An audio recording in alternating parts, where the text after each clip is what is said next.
Hi, welcome to a new video, and in this one I want to talk about the exciting world of Thrustmaster updates, which normally wouldn't be very thrilling at all. And I must confess I missed this one. It came out late December, because I'll be perfectly honest, I don't keep a ever-watching eye on Thrustmaster firmware updates. But one has landed for the T300 TX, T150 and a few other pedals of that kind of level. And this is firmware V34. Now, it's got some bits and pieces that are remarkably boring. For example, the LED colour change is now green instead of red if you have it set for PC/PS3. Which is very thrilling. There is a new method for inverting your pedals. I don't invert my pedals, so I'm not worried about that. And switching between the PS5 mode and the PS4 mode can be achieved by pressing and holding the mode button for 5 seconds.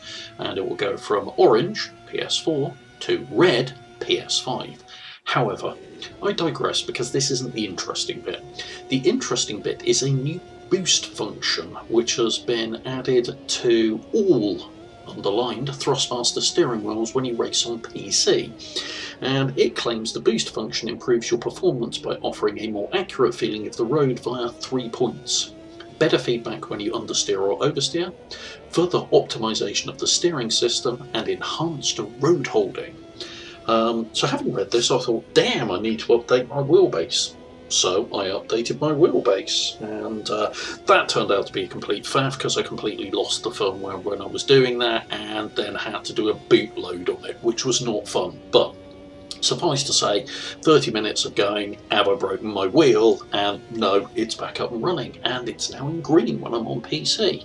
So I switched on this boost mode and then went for a drive in a few titles that I've been playing a lot of recently, mainly AMS2 and ACC, so I was familiar with what the feel was like, and in particular I wanted to try one of the new Retro 3 Formula cars, not Formula 3, Formula Retro Group 3 cars in AMS2, because I happened to be driving one of those last night, so it was the last thing I'd driven before I thought I'd give the new firmware a go. And the very first thing that I noticed was, whoa, I actually need to turn the gain down quite massively, and I will show you what my numbers are for Automobilista 2 as well. But yeah, the gain was increased massively, and that occurred right the way across the board, so you can actually run a much lower gain and get basically what feels like a lot more out of the actual wheel.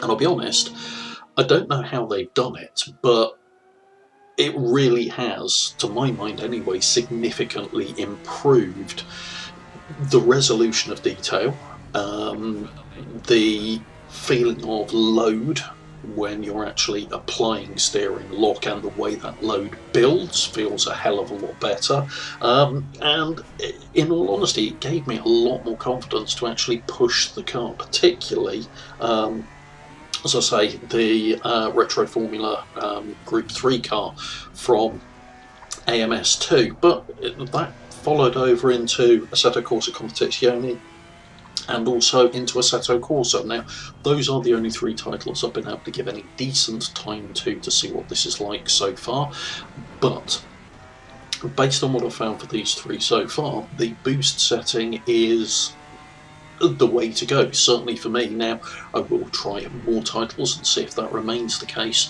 but if you do have a Thrustmaster wheelbase, update your firmware, hit the boost button and give it a go.